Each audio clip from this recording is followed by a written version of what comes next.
Hey everybody, welcome back to the channel. Today I have come back to the Charlotte Museum of History, who has just opened a couple days ago their exhibit on the Mecklenburg Declaration of Independence. I came here last night for the members only event, which was fantastic. We had some speeches by some local authors and we got to see everything. All the museum docents were here to kind of give a tour.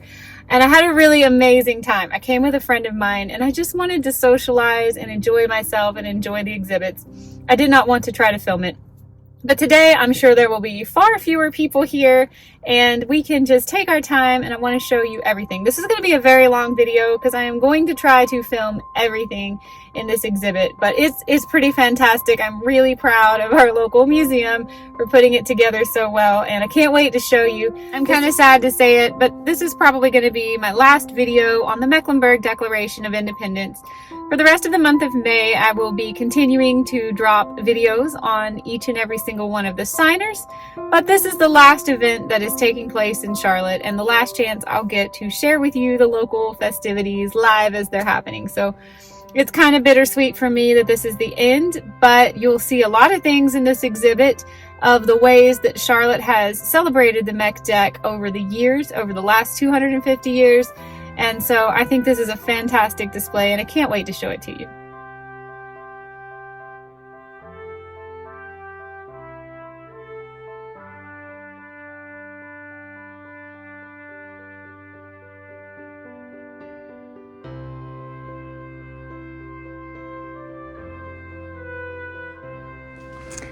Okay, so this is it. This is the whole wing of the museum that is dedicated to the Mech Deck. And we're gonna go through this whole thing piece by piece. Don't worry, this is gonna be a really long video, but I cannot wait to show you. May 20th, 1775. Remembering Charlotte's most debated document.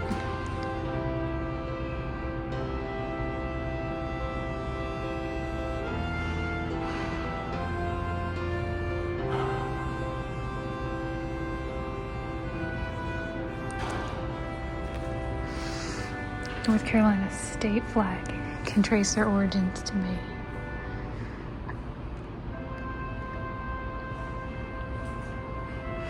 I just bought that sticker for my water bottle.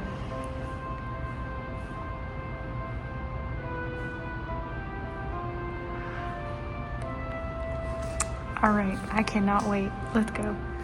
In case you've never seen one, this is what a hornet's nest looked like. I actually used to have a hornet's nest hanging from my house and I didn't know how to get rid of it. I had to call professionals because I knew, oh look, there's some dead hornets. I didn't notice that when I was here last night. Cool. I had to call professionals to get rid of it, but Charlotte, you know, is called the hornet's nest of rebellion. That is just gnarly. Cool addition to this museum. Here's what the little display card says. I have already done a video about the Battle of Charlotte that is going to come out in June. So stay tuned for that if you want to learn more about the Battle of Charlotte. Here's another display. Catawba people. I really want to go to the Catawba Museum and I'm going to try to do it before we move on with our digital nomad journey. I would really like to go there. It's in Rock Hill. It's about 30 minutes from where I live. I've heard about this Catawba deerskin map. It was actually taken by the British as a... somebody was talking about this at the event last night. It was like a spoils of war. It's the only contemporary map of Charlotte as drawn by the Catawba Native people. We would really love to have that back over here.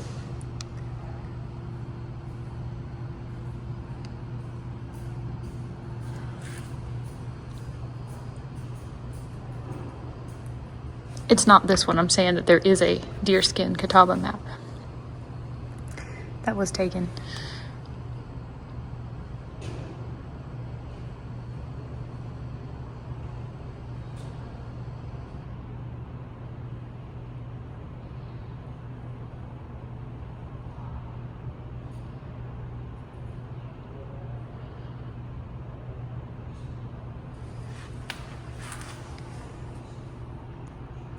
Here's some examples of the famous Catawba pottery. This one's a pipe bowl, a snake. Oh, that one's the snake bowl, and just a regular bowl. I really want to go to the Catawba Museum. All right, this is cool, and I don't know if I can figure out how to show it all to you. We'll start here. This is a map of Charlotte from, okay, hang on. What year was this?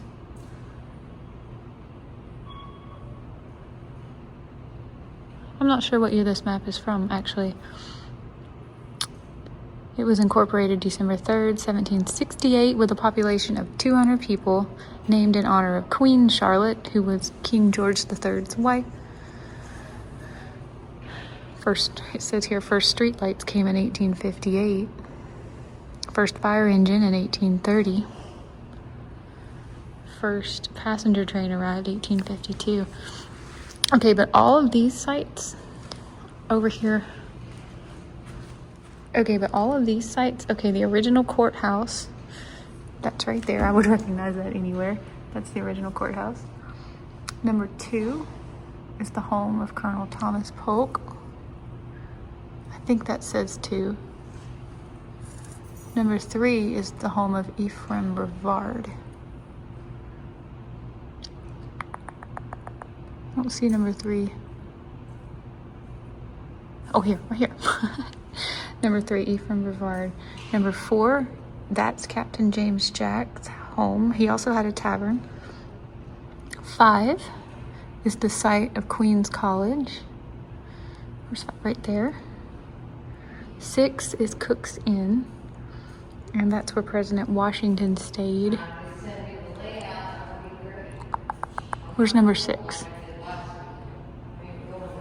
Do you see 6?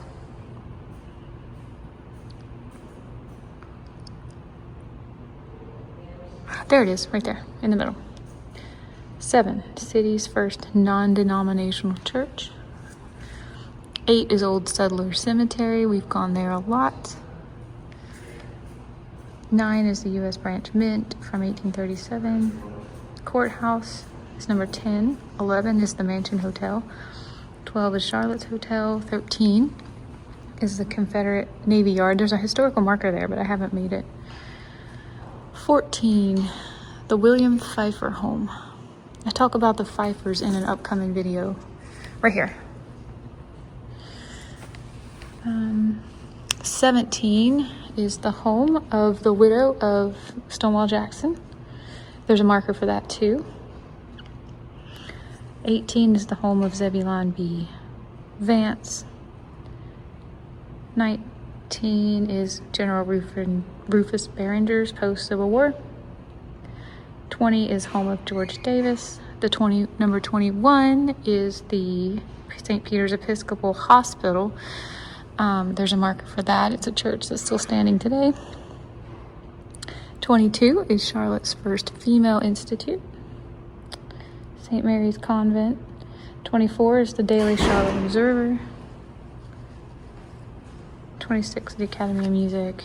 Okay, anyway, that's cool. But this is the map that really gets me excited, because this one has all the key locations from the Mech Deck on it, where everyone lived. Let's just start here in the middle. These are the homes of everyone who lived in town anyway. Look, Robert Irwin on here is spelled with an E. But there's also these numbers that tell you what happened. Let's see. It starts at number 29. Oh, because the other map ended with 28. It starts with 29, which is the courthouse right there. That's the courthouse where the Mech Deck was written and signed. 30 is where the British troops occupied Charlotte in September 1780. Frew's Folly. I don't really know the story of Frew's Folly, but that's number 31. I don't see 31 on here. 32. Okay, 32. I have a video coming out next month on Chagall Creek Church, or the Battle of Chagall Creek. 3 signers of the MECK are buried here. I know about Hezekiah and Abraham. I don't know who the 3rd signer is who's buried here. I'm not sure if that's accurate or if it's only the 2. 33, last fall we did a video about Captain George Locke. He was killed here. He was just slashed apart by either Tarleton or Tarleton's men, I don't remember. 34, Robert Smith Cabin, home of Governor Nathaniel Alexander. Okay.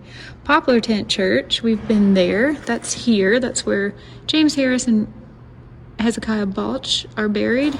Possibly Robert Harris too, not sure. And then the Martin Pfeiffer house. I need to go there. I haven't been to that marker yet. Where's that? 36. Oh, here. Martin Pfeiffer house. 37 is Rosedale, which was built by Joseph Alexander. That's 1806. So Potts house. Okay, 39, the Hezekiah Alexander house. We're coming back down here. That's where we are today, actually. Already done that video if you want to watch the tour. Hezekiah Alexander house. It's the county's oldest existing building. Rocky River Church. It's number 40. Right here. Possibly where David Reese is buried. Unmarked. I'm just reading to see if there's anything else MECK related. Site of Thomas Spratt Cabin, first settler in Mecklenburg County. That's right here, number 43.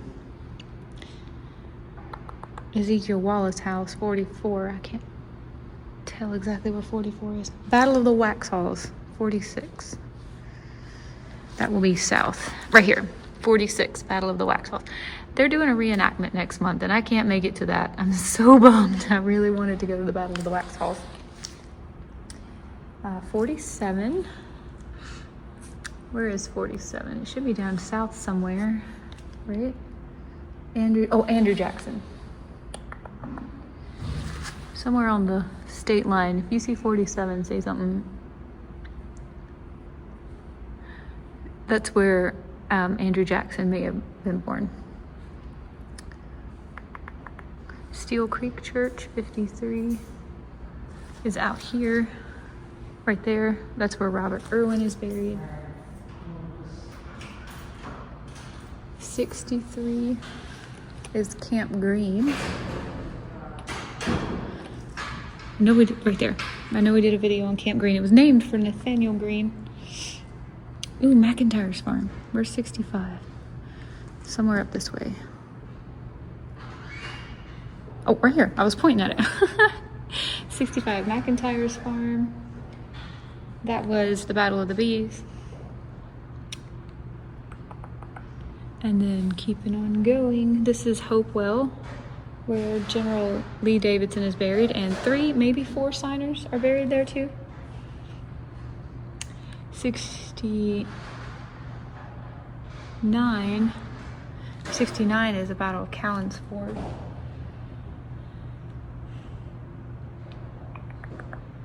Right here is Alexandriana, where John McNick Alexander lived. Anyway, I have seen this map in small print, but I hadn't seen it like blown up where I could actually read it this well. So this is exciting. I'm gonna have to take a photo because I want to not forget this. In this next case, these are from Chagall Creek Presbyterian Church on loan from their historical museum. Number 1, we'll look at it in a second, is Alexander Craig's head portrait. 2 is an original white metal ceiling tile from their Presbyterian church. This is the DAR plaque for Hezekiah Alexander, and the other one, we'll talk about it in a minute, is not Adam Alexander. And then the 1827 Constitution of the Presbyterian Church. So anyway, let's start with number 1. This is a portrait of Alexander Craighead, who was a very fiery Presbyterian minister, and I don't remember how many, but like more than half of the MECK signers actually attended his church, and probably got inspired with their spirit of rebellion from listening to his sermons.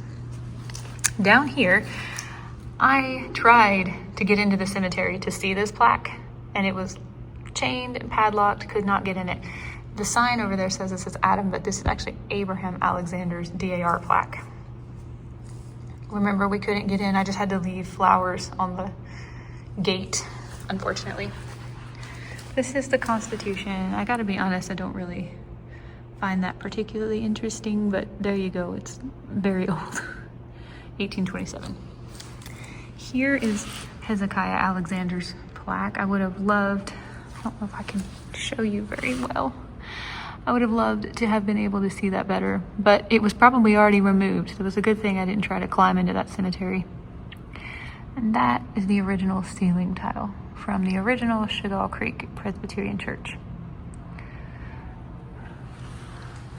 And then over here, I told you Alexander Craighead was a very fiery preacher who got people all riled up for independence. I think we should do a video on him at some point.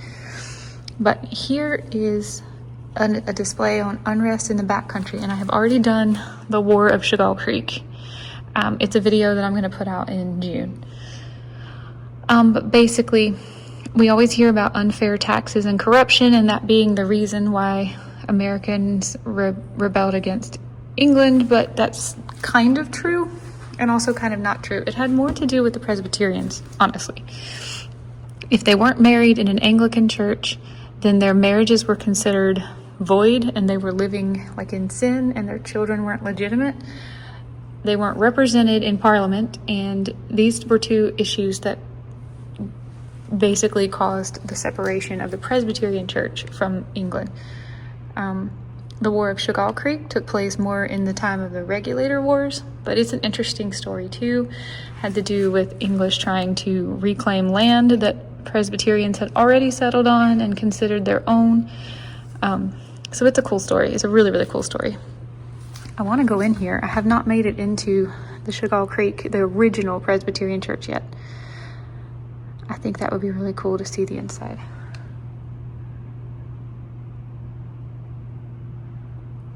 And then here is talking more about the Regulator Rebellion, which was a lot of skirmishes that were, many years before the Revolutionary War. And my video on the Cabarrus County Black Boys is technically part of the Regulator Rebellion.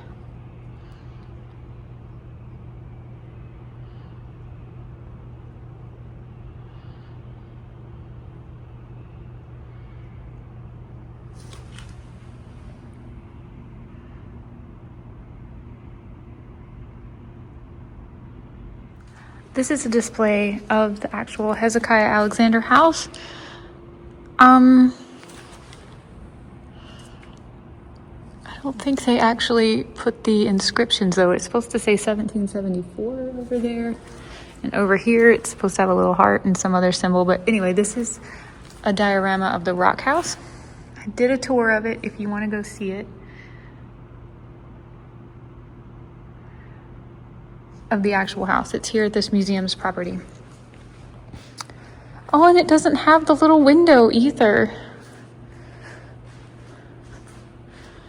I did a walkthrough tour of the original house, but here's a look at the diorama.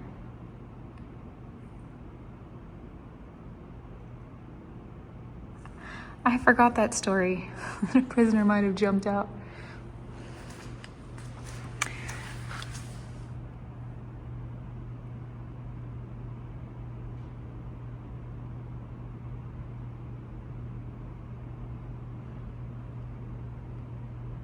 We did not go to the cellar. I didn't realize it was open.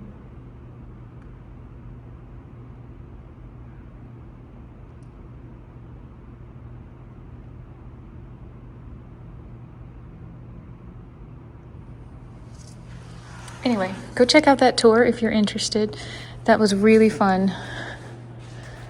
I didn't get to look at this yesterday. There were people looking at it. So let's read this. The Roast of Hezekiah Alexander. Only remaining structure associated with the mech deck. I didn't realize that, yeah.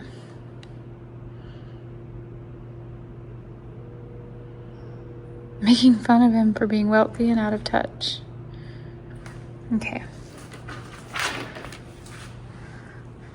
A Modern Poem, 1777, by the Mecklenburg Censor, courtesy of the Charleston Library Society.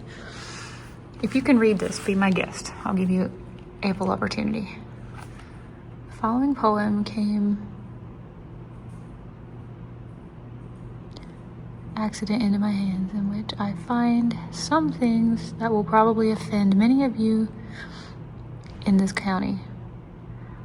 Yet I am of opinion that it contains many useful hints which ought to not take concealed from the public at this critical conjuncture. I have therefore thought it my duty as an impartial but friend to the inhabitants and the county to give you an opportunity of something it ridicules the comfortable and unthinking. Okay. Oh. Okay, here it is. Okay, I can read cursive. This is tough. Conduct of the Mecklenburg at the election held last November with a severity that I thought unjustifiable until farm spirit. Guys, you're on your own.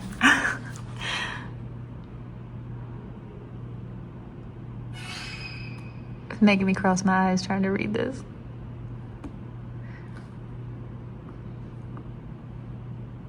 Somebody needs to translate all this.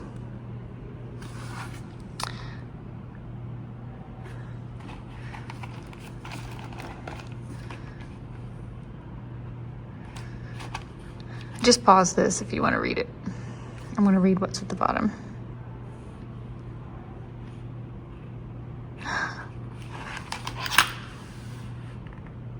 When Mecklenburg's fantastic rabble to conjure something and squabble at Charlotte met in giddy council to lay the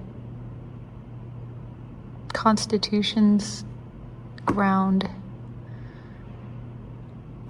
Phil, by choosing men most learned and wise, who dearly could with half-shut eyes see through or spy a plot, whether existed such or not, who always could at noon define whether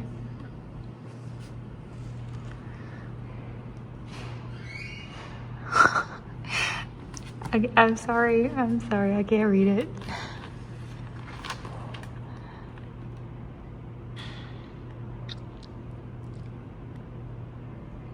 Who by the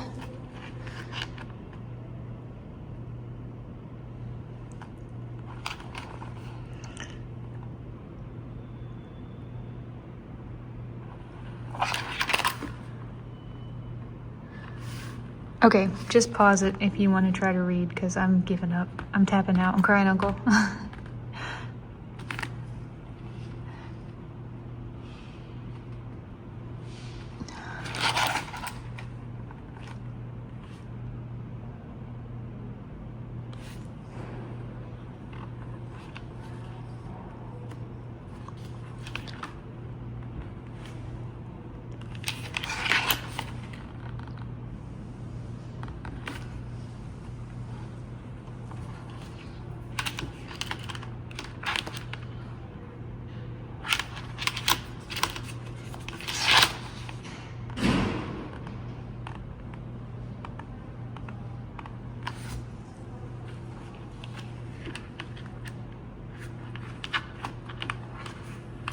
My gosh, this is a long poem.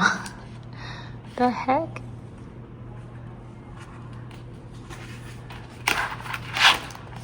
Ooh. Okay, this is characters and notes of information. Over here it's in script. Squire Subtle is Hezekiah Alexander Esquire, a shrewd, sensible, cunning man who deservedly great influence in the country. Sulky is Waite Still Avery, a lawyer of no very considerable eminence in his profession. Quirk is John McNitt Alexander, brother of Hezekiah, and equally active. Colonel Thomas Polk.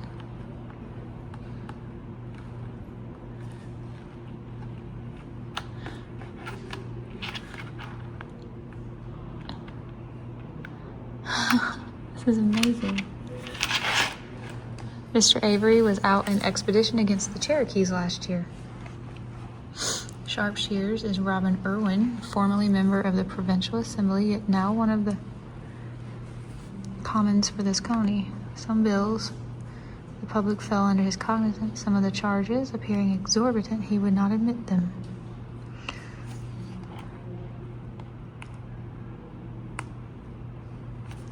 Wow. So cool. Over here, we have an example of the Mecklenburg Declaration of Independence. This copy is from, this was a separate printing from 1826, published by Dr. James Geddes McGreedy Ramsey. And then this is an authentic copy of the Mecklenburg Resolves. I mean, this is a reproduction of an authentic copy. And they put them side by side just mostly to show you how short the Declaration of Independence was compared to how long, and in the speech last night they referred to it as boring, the resolves are. They were done 11 days later, and they were kind of like less extreme and less possibly treasonous than the Meck Deck was. The Meck Deck has never actually been found. It allegedly burned in the home of John McNitt Alexander and was lost to time.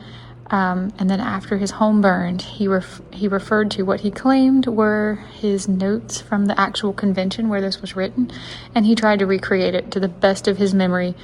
This has been 25 years later or more, so we have never found an actual copy of the Mecklenburg Declaration of Independence, which is why so many people don't believe it existed. But there is authentic copy of the Mecklenburg Resolves. So even if you don't believe in the Meck Deck, you can still recognize that we more or less were severing ourselves from England, although this was a little bit more of an appeasing document, more along the lines of we just want to govern ourselves, and it wasn't as highly treasonous. This one also mentioned specific people's names. This was a less sensational, like incendiary, treasonous document than this one was. And this one definitely went with Captain James Jack. I don't know, honestly, I don't know if he took the Meck Deck with him or not, because he probably left on May 31st or June 1st to ride to Philadelphia. So he may have taken this with him too. I really don't know. But they pointed out some neat things about this being a 1826. So this has been 51 years now since the original was written. This right here is like the seal, I want to say, of Pennsylvania, which is very, very weird. And this was actually published in Tennessee. So this really isn't Mecklenburg or even North Carolina specific. But here's a list of the signers as per this document. And look, Waite Still Avery, this is how they spelled it on this particular document. Downs does not spell his name with an E here.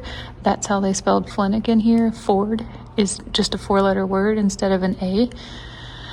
Irwin here is spelled with an I. McClure has an apostrophe. Samuel Martin has kind of been stricken as probably not one of the people who signed the document. Duncan Ogletree did sign the original document, but then turned into a traitor after the Resolves was written, and ended up siding with Cornwallis during the Battle of Charlotte when Cornwallis was occupying Charlotte. So his name got scratched off. This is how they spell Pfeiffer here. Ezekiel Polk most likely did not sign the original document. And William Wilson. Like these are, let's see, 1, 2, 3, 4. How many? 1, 2, 3, 4, 5, 6, 7, 8, 9, 10, 11, 12, 13, 14, 15, 16, 17, 18, 19, 20, 21, 22, 23, 24, 25, 26, 27, 28, 29. There's like 30 people here. Nope, 31. So I kind of only believe 27, or actually 28, what we're going to call it, 27 signed this document, but there could have been more people that did. We will never know until the actual document falls out of a Bible in some family home someday, unless it is true that the original is lost forever. I don't know. Over here, I mean, I can barely read this. This is our Mecklenburg Resolves, and I mean, we could be celebrating McDeck Day on May 31st and just pretend that never happened, but I don't want to because that is the language of the actual Declaration of Independence that Thomas Jefferson plagiarized. This not so much. So I feel like if we're going to be proud of something, we should just buy in. that should be what we're proud of. But either way, we were ready to be independent a full year plus before July 4th of 1776. Here's a display about Captain Jack's statue. It's called the Spirit of Independence. This is a little scale model, which I love.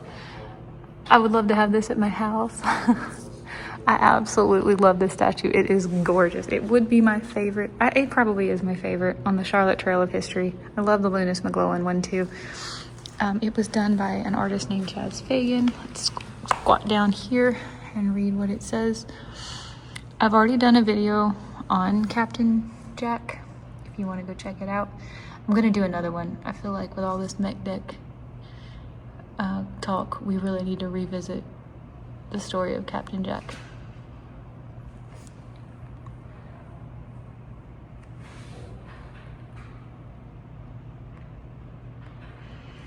That's how far he had to travel. It was like 500 or 600 miles. Well, they're calling it a 1,000-mile round trip.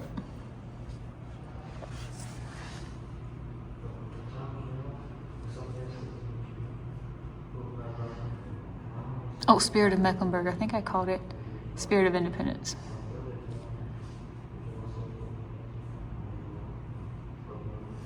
Anyway, I think the statue is just incredible. This display, I didn't even read this last night. So John Adams, allegedly, in 1819, read the Mecklenburg Declaration of Independence as was printed in a newspaper, and he was shocked because he did not know Thomas Jefferson lifted the language almost straight out of the McDeck. And he asked Thomas Jefferson about it, and Jefferson basically was like, absolutely not. They made this up. This is after the fact. They want credit for what I did. Really just poo-pooed it all together, which was kind of a little argument between the two. But how is it possible that this paper should have been concealed from me to this day? Had it been communicated to me in the time of it, I know if you did not know, it would have been printed in every Whig newspaper upon this continent.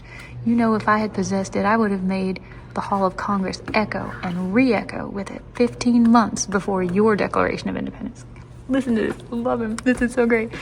What a poor, ignorant, malicious, short-sighted, crapulous mass is Tom Paine's common sense in comparison with this paper. Epic.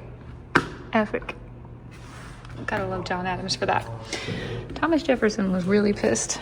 He called the McDeck spurious, and claimed not to even know where Mecklenburg County was located. I beg to differ. Washington had already been here, you know. He said he was he was open to changing his mind, but challenged Adams to provide more evidence. And here's what he had to say in a letter dated about 2.5 weeks later. I deem it to be a very unjustifiable quiz like that of a volcano, so minutely related to us as having been broken out in North Carolina some 6 years ago.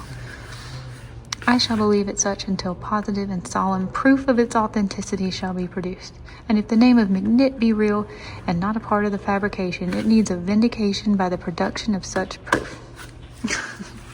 So there you go. Jefferson plagiarized the McDeck oh, 50, well, I don't know, 20, many years later, many years, 1819, what is that? 45 years later, Adams is like, hey, wait a minute. They're claiming that they wrote this. Here it is printed in a newspaper.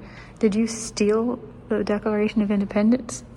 This should have been published everywhere. Why was this not sung from the rooftops? And he's like, did not happen, did not exist. Make sure you destroy all the evidence that it ever happened. And he did a good job. He even had someone go over to England and destroy a copy that was in the library there. That's another story for another day. But yeah, he was pissed. Here's an 1839 newspaper with the Mecklenburg Declaration in it. We've heard the MECDEC so many times, but let's go down here. Abram Alexander, so they're spelling it Abram here, and John McNitt Alexander as the secretary. What's funny is, oh, here's the list. Abram Alexander, Thomas Polk, Richard Harris, Adam Alexander, John McNick Alexander, Neil Morrison, Hezekiah Ball, Keith Wynn, John Pfeiffer. You can see how many of their names are spelled differently even. John Query. But it's interesting. Here we are declaring our independence from England, and then right here, reward for a runaway enslaved person. 21 or 22 years of age. Not funny, haha. Funny, like, isn't it strange when you look back at the times? It's just bizarre how different things were back then and how far we've come, and that's good. A free and independent people. Here is the newspaper article from when we seceded from the Union. How many years later would this be? 60, like 85 years later? On the 20th of May, 1775, Old Mecklenburg declared her independence from the British Crown, and the state will formally secede on Monday, the 20th of May. So we used to have May the 20th of 1860, what year would this have been? 61, I think. May 20th, 1861 on our state flag, because that was the date that we seceded from the Union when we went to the Civil War. But here you can see right here, Tuesday, May the 14th, they were given a 6-day notice that we were about to secede. And we were going to use MECDEC Day as the day for succeeding. This is a map of Charlotte from 100 years later. May 20th, 1775 was MECDEC Day, but this is from May 20th of 1785. I guess I don't have a super amount of interest in this, but this is 1st, 2nd, 3rd, and 4th Ward. And here's the intersection of Trade and Tryon, which would have been where Polk lived and the courthouse was. But it says down here, here's the Mecklenburg Declaration in this centennial newspaper. And it says that the Second Presbyterian Church and the Grand Opera House opened so that they could open just in time to be part of the celebrations. And over here, we have another list of the signers.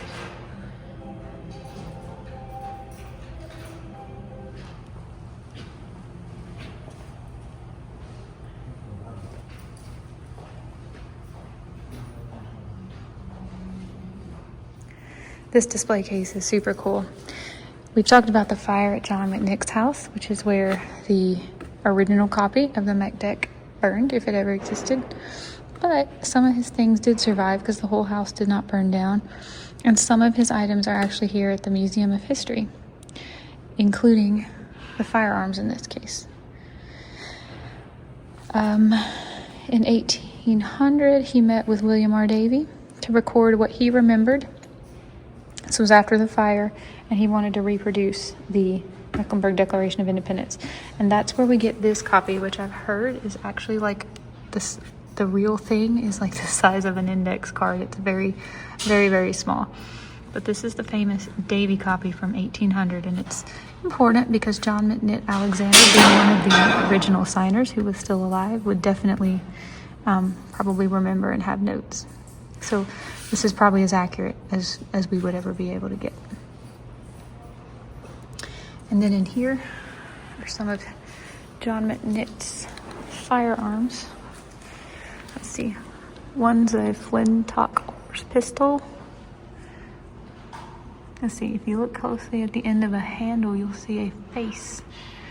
That was a decoration on officers' weapons in the 1700s. And then there's a flintlock Pennsylvania rifle. Okay. Oh, I do see the face. Oh, that's creepy. Ugh. That's his pistols and his rifle.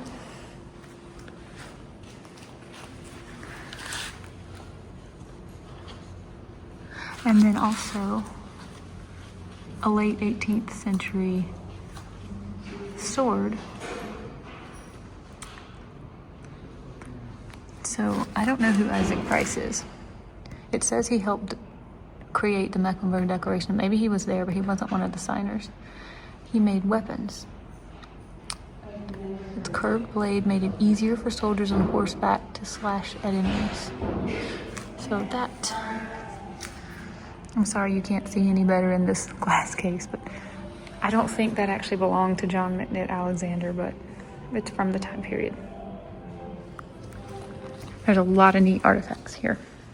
This is an exhibit from when Dwight D. Eisenhower came in 1954 to Freedom Park. We've been there a bunch to celebrate MECDEC Day that year.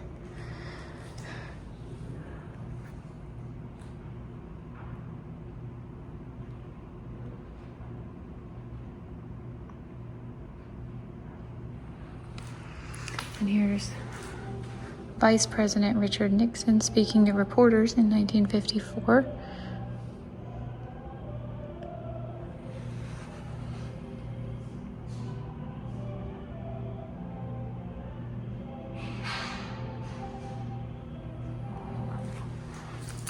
And here is a letter from Lady Bird Johnson to Grant A. Whitney.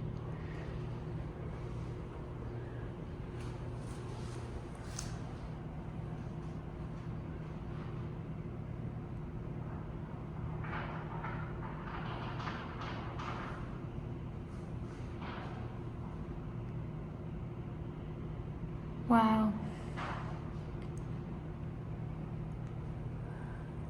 Oh, Mrs. Okay, that's Lyndon B. Johnson. I never knew what her first name was. Here is President Ford eating cake on May 20th of 1975. I forgot this man's name. Is this Mr. Grant Whitney? His son was here last night at the grand opening of this exhibit.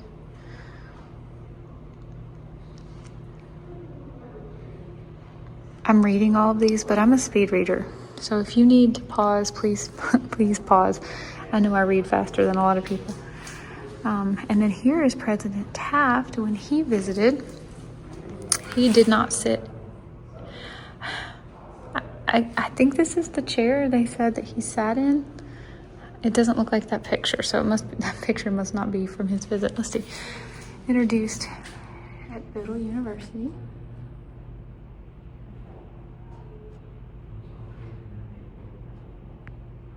He came to visit May 20th, 1909, which was the 134th anniversary. I think, okay, I'm a little confused. I know there's two chairs here. One is from John McNitt Alexander's house, and we'll look at that in a minute. I'm not sure this is the original chair or a replica of the chair. I wish I knew that for sure. Oh, what's this say? Scroll down to compare.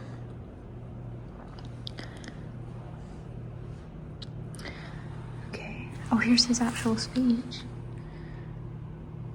Oh no, that's not the speech. That's a description of the day.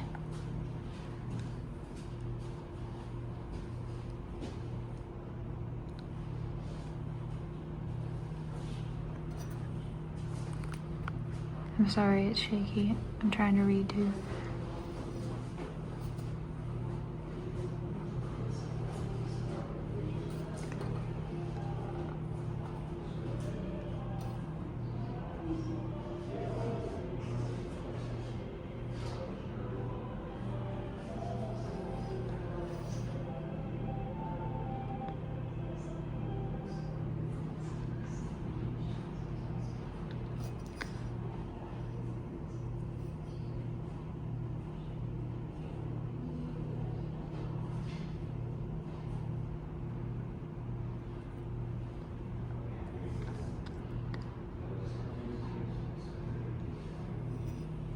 Okay, it must be the original chair. I really thought they said it was a replica last night, but very cool. Here are just an acknowledgement of other counties that also published resolves. New Hanover, Cumberland, Pitt County, Tryon named after Governor Tryon, and Halifax. Here we go, documenting the revolution. This is the Hezekiah Alexander House. The way it looked when the DAR was able to save it.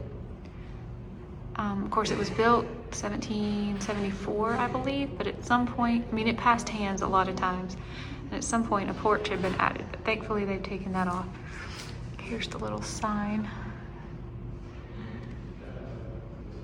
Signers chapter of the Daughters of the American Revolution. How cool. 154th anniversary. And here, this is the Centennial Celebration Oration by the Honorable John M. Bright. Speech delivered. He was a U.S. representative from Tennessee in Charlotte on May 20th, 1875 in honor of the 100th anniversary. Wow. Challenge coins, which commemorate MECKLENBURG Day, and the common symbols is Captain James Jack, a hornet's nest, and the first courthouse. So here we go. On the left, I wish you could see better. That's the bicentennial challenge coin from 1975. This one is from 1875. And this one is also from 1975. And here we go, a version of the MECKLENBURG.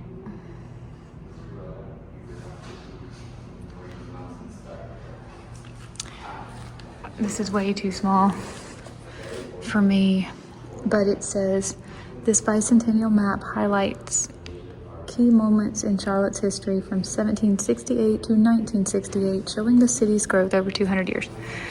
This is kind of some of the things that were on the map that we saw out front. You can see the original courthouse, Captain Jack's ride,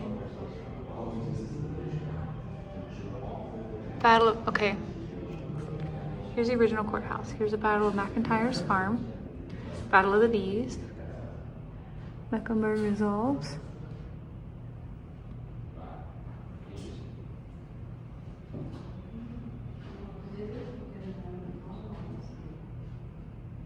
wow, so cool. And then over here you can see there's the Hezekiah Alexander home. We've been here. We've been to the Sugar Creek Presbyterian Church. We just haven't seen the old version. There's Charlotte City Hall. We've never been there. Museum of Art, never been there. And that's what Charlotte looked like. Looks nothing like that now. This is a painting, it is a painting. By Chaz Fagan, and he used this to make his statue of Captain James Jack riding north of Philadelphia. I love this painting. I like that you can tell in the village people down here that there's a variety of opinions. Like, this one looks like he's seeing him off, like wishing he could go too, and wanting to be part of the rebellion. And this guy looks like he's trying to hold him back, like, this is treason, we shouldn't do this. That guy back there is cheering. She looks concerned, like she doesn't know what's gonna happen. Like, this is just a great painting. And then Jack is like, I'm out of here. Coming down here, these are deeds from Thomas Polk from the 1770s.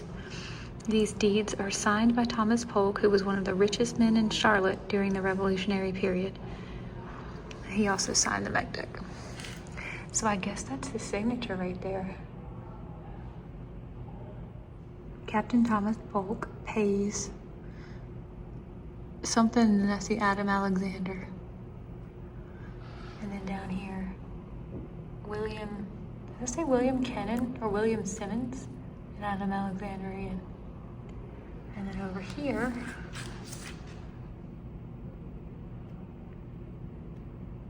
(1772, 1769). I can't read the handwriting, but that's so neat to know that Thomas Polk must have touched it. This is a Harper's Weekly.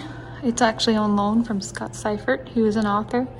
And it's from June 12th of 1875. This would have been the centennial celebration of the MEC deck.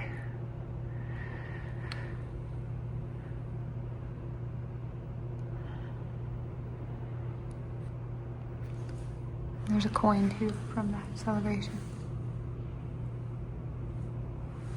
I'm sorry about the glare. I wish you could see it better. This is a letter from Charlotte, who was the future queen. She was born in 1744 in a duchy called Mecklenburg-Strelitz in northern Germany. She married King George III in 1761 and went from princess to queen.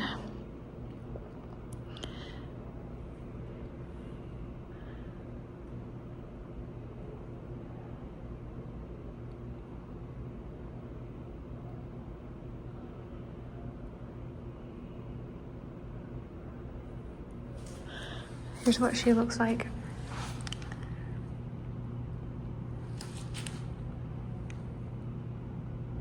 This is from 1761 or 1762.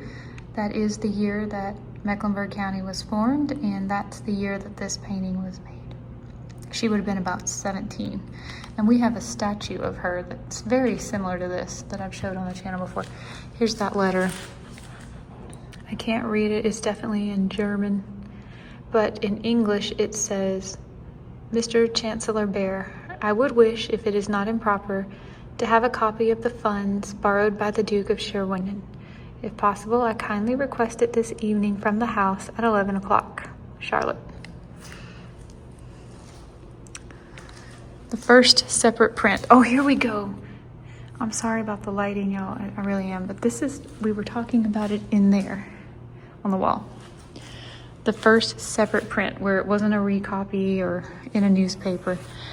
This is the Pennsylvania coat of arms, and it features 2 horses and an eagle around a shield with a ship, a plow, and bundles of wheat. Many of the MEC deck signers had roots in Pennsylvania.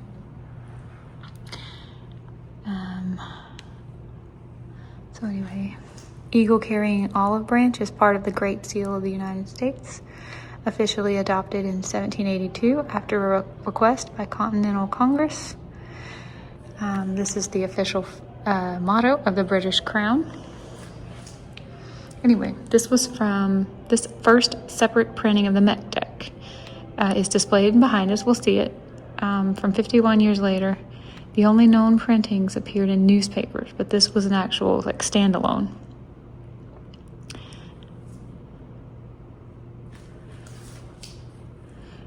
In 1826, James Geddes McGrady Ramsey, grandson of John McNitt Alexander, hired the firm High School and Brown to produce this unique print, and only 7 copies are known to exist. This says a return of rations, a true return of rations delivered to Captain Joseph Dixon's company. Okay. There's Captain Jack. It is probably not the signature of the famous Captain Jack. It is more likely someone added his name to the back due to his role with the 2nd Battalion.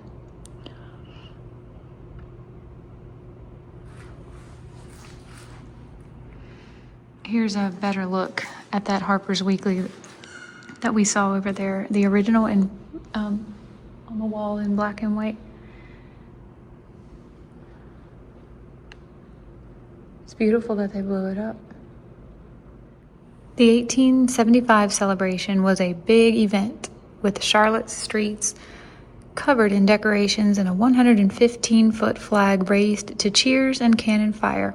The author estimated that more than 40,000 people came from across the region, making it the largest gathering in the history of the city up to that point.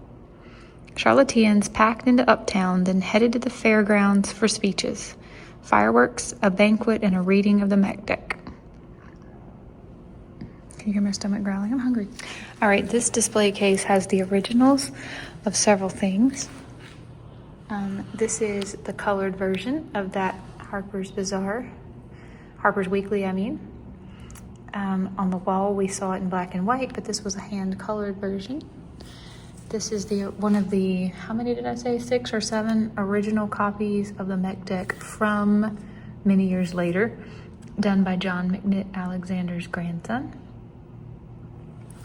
This is, let's see if I can get you right here. This belonged to William A. Graham. This is the address, whatever that means, William A. Graham. True Origin and Source by Reverend Thomas Smith. Dr. Alexander Graham pamphlet. Letter from Lady Bird Johnson. That's the Queen Charlotte note, the original version. And this is on the wall also the rations, where you can see right there Captain Jack's name was added to the back. Whew. Pamphlets like these were a response to the skeptics like Thomas Jefferson. One 1822 pamphlet included basic information about the MECK deck copied from the first printing in Raleigh. In 1830, the North Carolina state government funded a project to record the stories of men who had witnessed the signing of the MECK deck. Some of their original testimony is displayed on the wall. I'm going to take photos of all these and put them on the screen because they're very hard for me to film. I would just recommend that you pause the video anytime you want to read something. But these are all testimonials of people who claim that they were there at the signing of the MECK deck and what they have to say about it. This is the testimony of Samuel Wilson.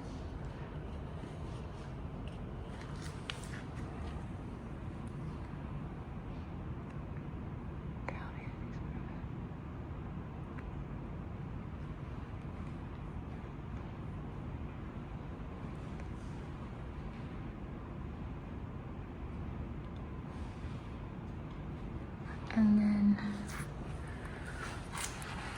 this is the testimony of Alfonso Alexander, Amos Alexander, and Joseph McNitt Alexander from November 29th, 1830.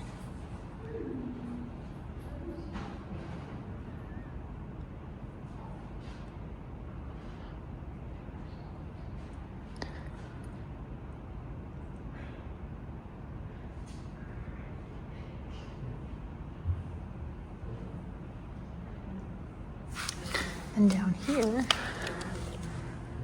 this is the testimony of Isaac Alexander from 1830. He says he was present on the 19th and 20th.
This is a neat story, and I love that they've covered the door. This guy, I've got to remember his name. I can't off the top of my head. He wanted to recreate Captain Jack, I believe on the 200th anniversary. So he rode his horse from Charlotte all the way to Philadelphia to recreate the ride of Captain Jack. And we have over here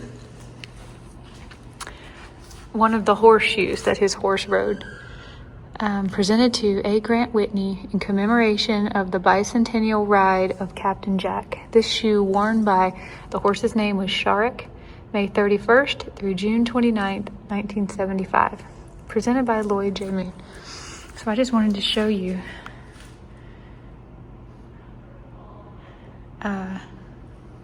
some of the photos from that ride.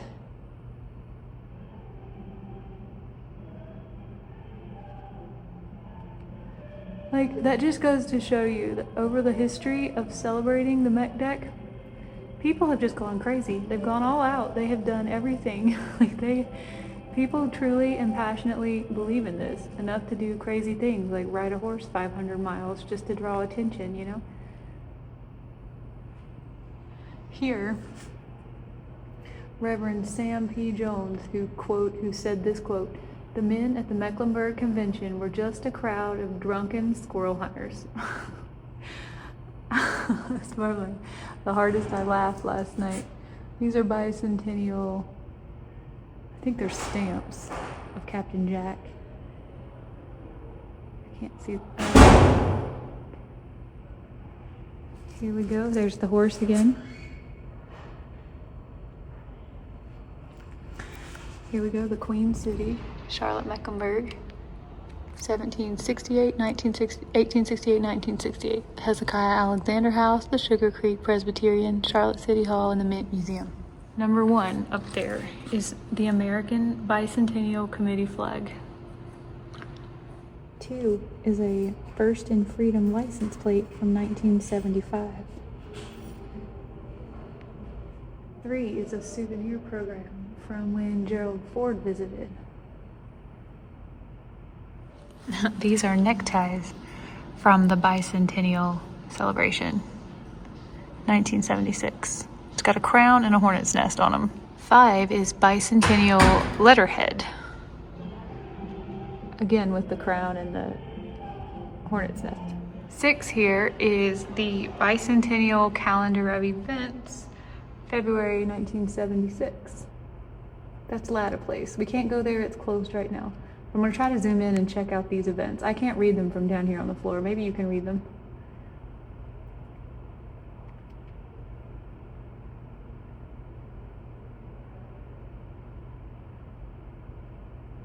Seven is a photo of a photo from when they did a play for the bicentennial. You can see there's a log cabin, there's the courthouse. I believe this was a Lunas McGlowan and Leggett Blythe production. 9 is the Charlotte Observer magazine from when Ford visited.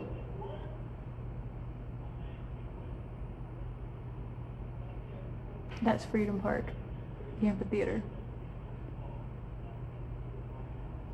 11 is the North Carolina Bicentennial Highway map.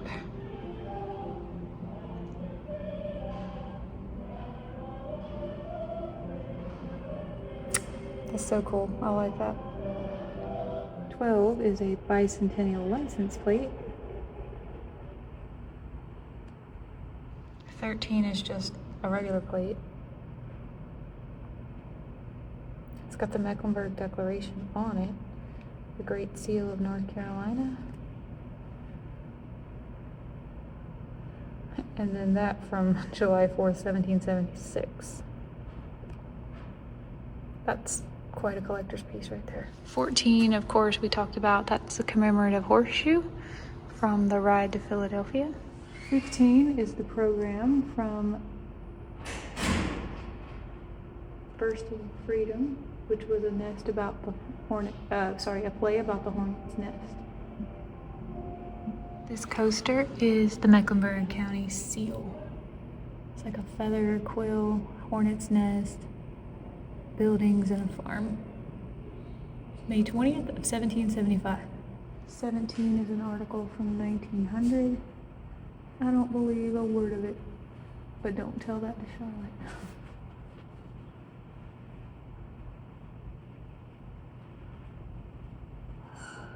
18 is about a protest.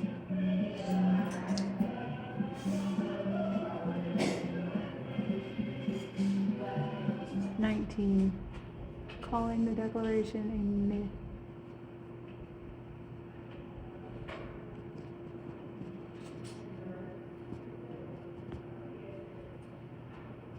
They spelled flag backwards. That's a musical drama. Maybe that's the one I was thinking about. Leggett Blythe and Lunis McClellan. I think I had that confused. It's a promotional photo for the show. These are books. This is the book Sarah Sue had to send off to India to get a copy of. Lives and Times of the Signers. This is David Fleming's book, but this right here is Exhibit 21 by Vivi McNitt. Here's another way they've spelled their name. It's a book I'd like to read too. Original cartoon by Eugene Payne.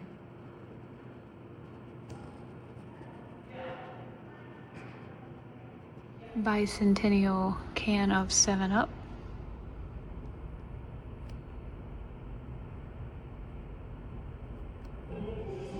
This is from Life magazine. Over here is, I believe that's Chagall Creek Presbyterian Church Cemetery. Let's see if I can't read that tiny print unless I zoom in.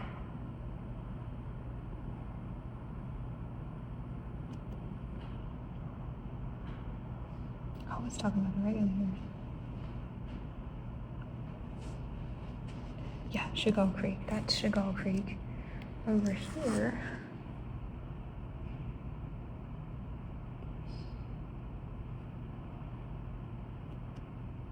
Francis Marion.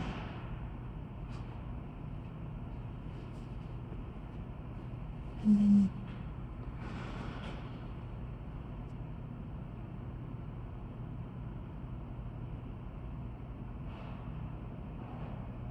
'25 is right here. It's the bicentennial Exxon map of North and South Carolina.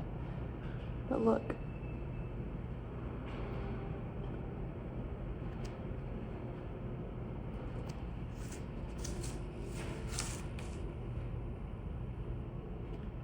Nostalgic, I remember maps.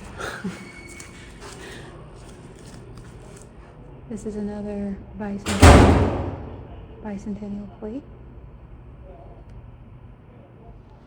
I didn't even notice it had a little mug to go with it.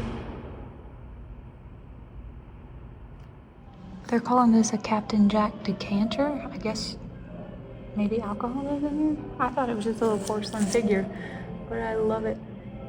Captain Jack getting ready to leave the courthouse with his documents on his horse, and somebody peeking out the door to see him go.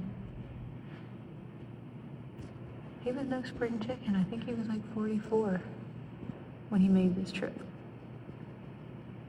That's cute. I think that's my favorite souvenir in this whole exhibit. And a jersey from the May 20th Society. There's a few things on this wall that don't have numbers. Mainly, like down here, we have, I guess, patterns for how to make period clothes. And then there's like at least 4. These are by Lunis McClellan, and I'm pretty sure they were songs written for the show that he did. There's one. That one is called, I think it says Short Rebellion. No, it says Shout Freedom. My eyes are so bad. Over here, Old Tryon.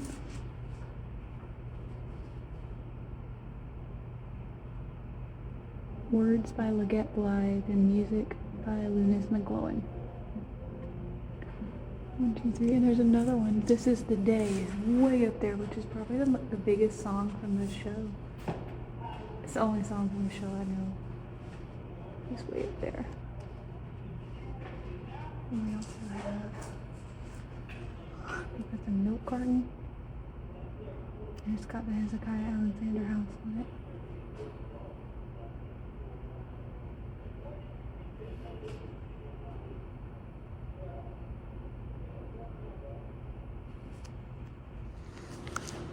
This is a docent's costume.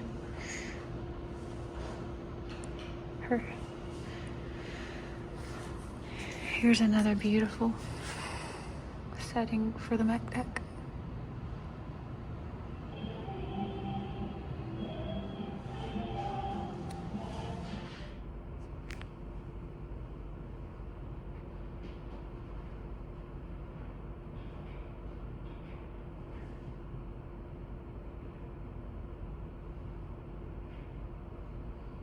Oh, those were the costumes for this show.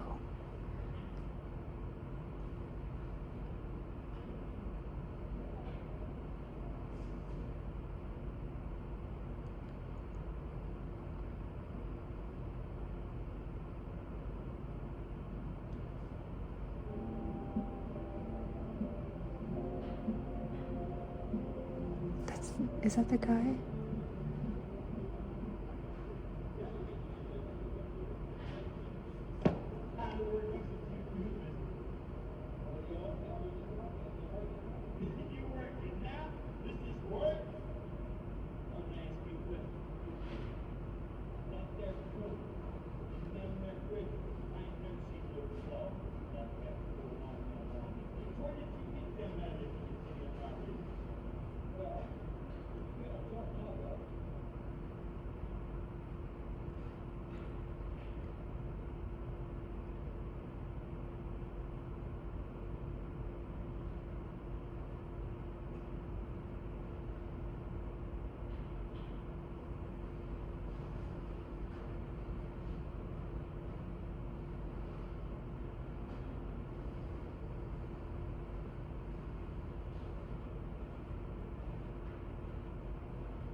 So this chair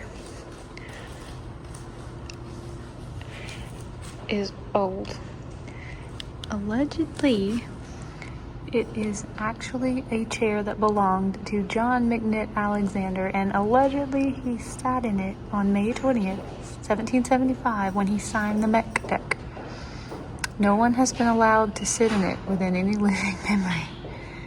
Isn't that amazing? It was donated, or it's on loan, by his family. Can you believe that? That chair is 250 plus years old.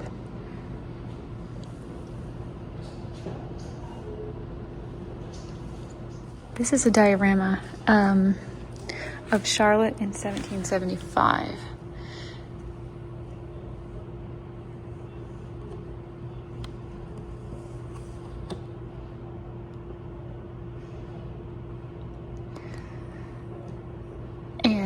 all of these little places light up, so I thought it would be fun to go around and smash all the buttons and show you what was where.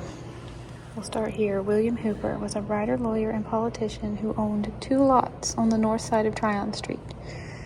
I'll show you right there. Can you see? Right kind of in the center of the screen. I'll try to put them in the center. You see the light? He never called Charlotte home, but was appointed Attorney General of the Salisbury District, including Charlotte, in 1769. This says he was one of 3 North Carolina delegates to sign the Declaration of Independence in July of 1776, but not the MECKLENBURG.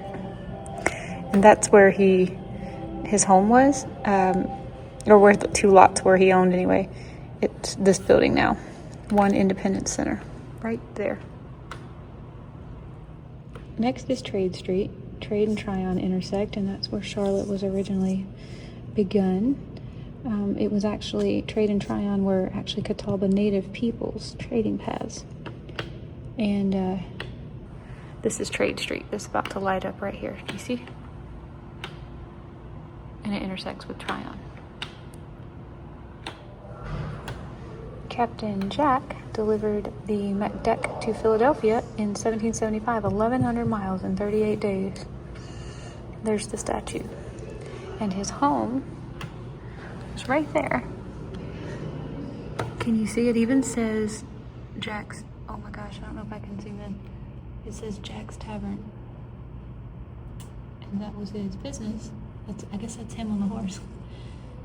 That was his family business until Cornwallis in 1780 destroyed Jack's home site.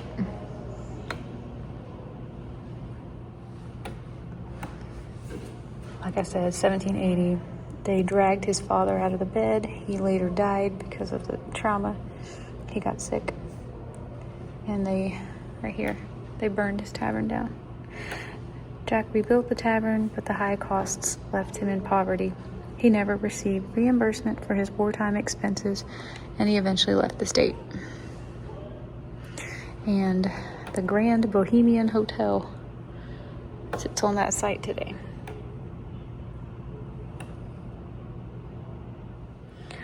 I don't know who this family is. I do recognize this ascent uptown, but Joel Baldwin was a hat maker, and they lived right here. Nor youth, nor health, nor vigor can secure from us the cold embrace of death. We've talked a lot about Queen's College. It was the first publicly chartered college in the southern colonies. The king said absolutely not, but the patriots said, you know what, we're going to go forward with our plans anyway, and they called it Liberty Hall instead. It's since been renamed Queen's Museum. But when the British occupied Charlotte, it served as a hospital. And this is what it looked like back then. Isn't that crazy? It's just so wild to think about Charlotte looking like this. I don't think Ezekiel Polk actually signed the MECKLENBURG, but he was related to Thomas Polk, who did, and he was the grandfather of James K. Polk. He served in the South Carolina militia. And where is he at? I don't see him lighting up.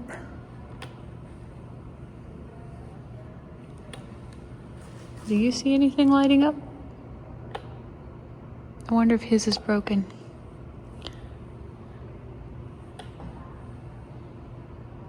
That looks like the Polk home site. Let's see. All right, well, this is talking about Alexander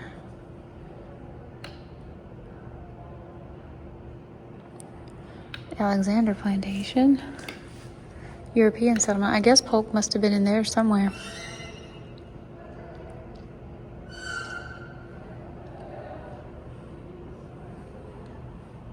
Here is talking about the fire that burned down John McNitt Alexander's home, which, if you see right there, you see the trees?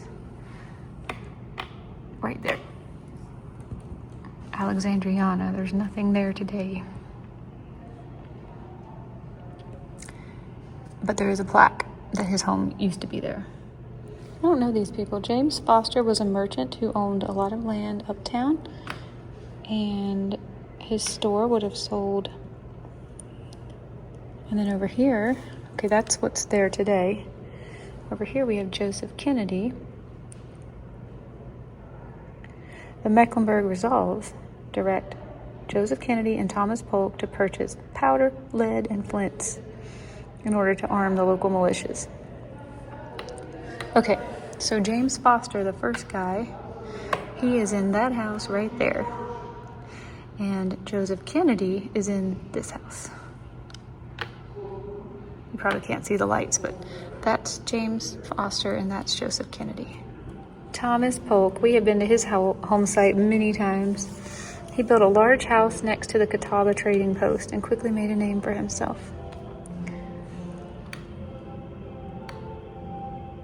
Bank of America corporate centers. Okay, so Thomas Polk's house is that one right there. You won't be able to see the light when I light it up, but that was Thomas Polk's house. And if you notice, he built a house right beside the courthouse. Ephraim Brevard also has a marker uptown. This is what's on the site of his home today. He was a military surgeon and he was married to the daughter of Thomas Polk. He served as a surgeon in the army but was captured and held prisoner, where he actually tended to both British and American troops.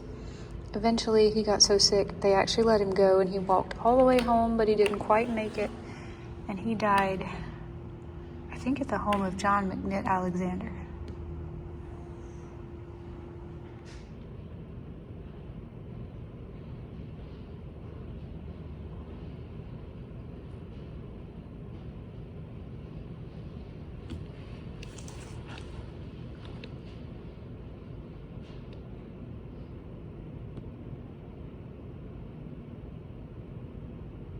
That's the Lunas McGlowan Theater now. It used to be a church. I wish it told how old this diorama is.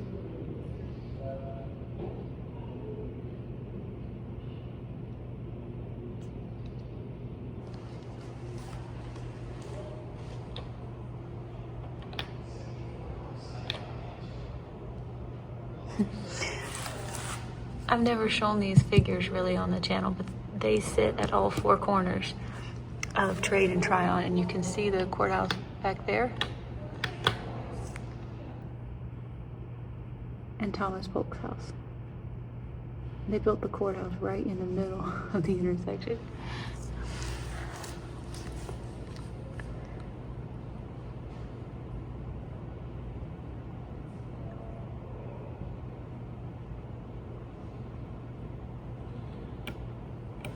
That's Tryon Street.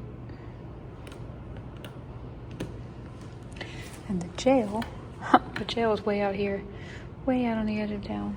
It's where Discovery Place is today.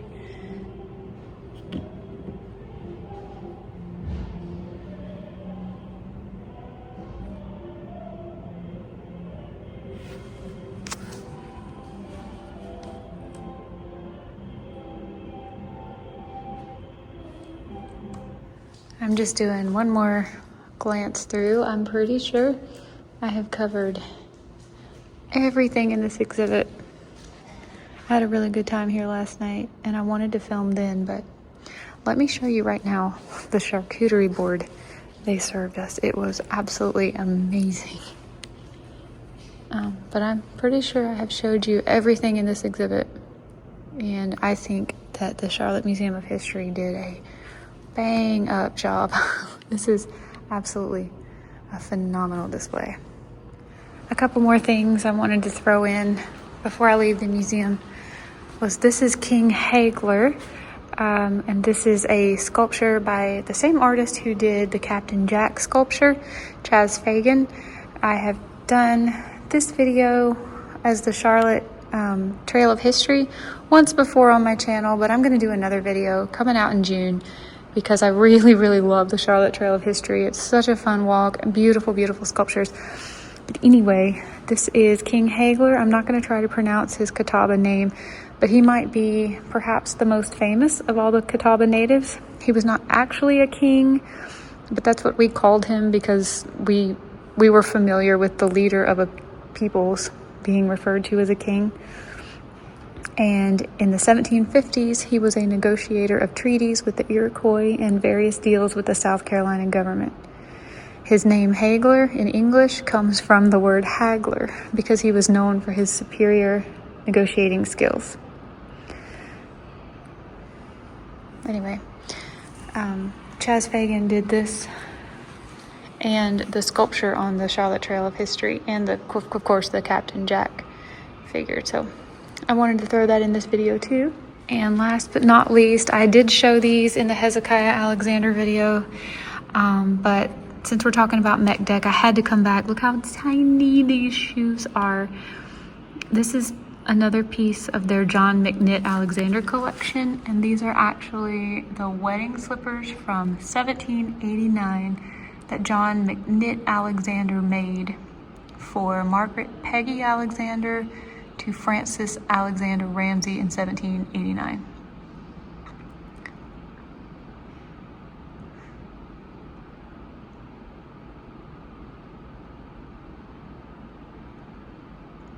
Margaret Peggy Alexander was his daughter. John McNitt Alexander and Jane Bain. And she was the niece of Hezekiah Alexander.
Okay guys, if you're still watching, thank you so much for coming along on this museum tour with me.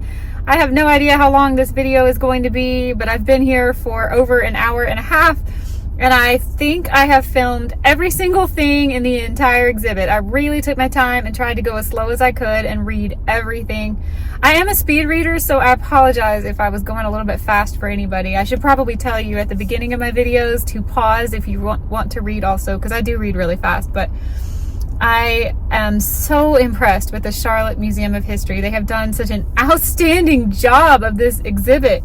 If you're in the area and can visit, please do. Please come support this museum. Please come get an admission and go in and see it for yourself. To stand in the middle of so many artifacts is a whole feeling that I can't describe and I can't capture in a video. But it really is humbling and just incredible to be able to see all of these things. Like, great job to the museum. Fantastic job. I did pick up something in the souvenir store. I bought Scott Seifert's book. I have already finished. I plowed through Sarah Sue Hardinger and Laura Alexander Elliott's book. I plowed through it. They wrote a book that just came out this month on the signers. I'm going to do a book review for you, but that'll probably come out next month. But I was wanting something else to read. I'm not really a reader. I don't read a lot. But I had to choose between Scott Seifert's book and David Fleming's. And I've been putting the decision off for weeks. I couldn't decide which one I wanted to read more because I like both guys. They're both incredible speakers. I didn't want to have to choose and play favorites, but I ultimately decided, just based off the writing style, that I would rather read Scott Seifert's book. I don't think he's necessarily a mech deck skeptic. Say that 10 times in a row. I don't think he's a mech deck disbeliever. I think he's just a skeptic. At least that's kind of the impression that I've gotten. And he wants to present what's fact without presenting a lot of emotion behind it or personal conviction. And so that's why I chose his book ultimately. You probably recognize the image on the front. It's on the monument uptown and whatnot. But yeah, I'm excited to read this book. I will absolutely be delivering book reviews to the channel. I'm not the greatest at doing book reviews, so don't hold me to that, but I will share my opinions. I'm going to film the Sarah Sue one day next week when I have a chance, but I had such a good time at the museum, and I'm so glad I got to share it here on the channel. I can't do these artifacts justice, so if you can make it here to see them in person, please do that. I have also filmed the schoolhouse that I used to live in, an apartment complex near this Rosenwald school. So I've also filmed that, but I'm saving a lot of things that I have filmed for the month of June because I really want May to be just almost completely dedicated to the Mecklenburg Declaration of Independence. So I hope you have enjoyed this ride with me. I'm really sad that this is the last event that I have to film live, boots on the ground in the moment. I've taken you to all the things I could possibly attend here in Charlotte.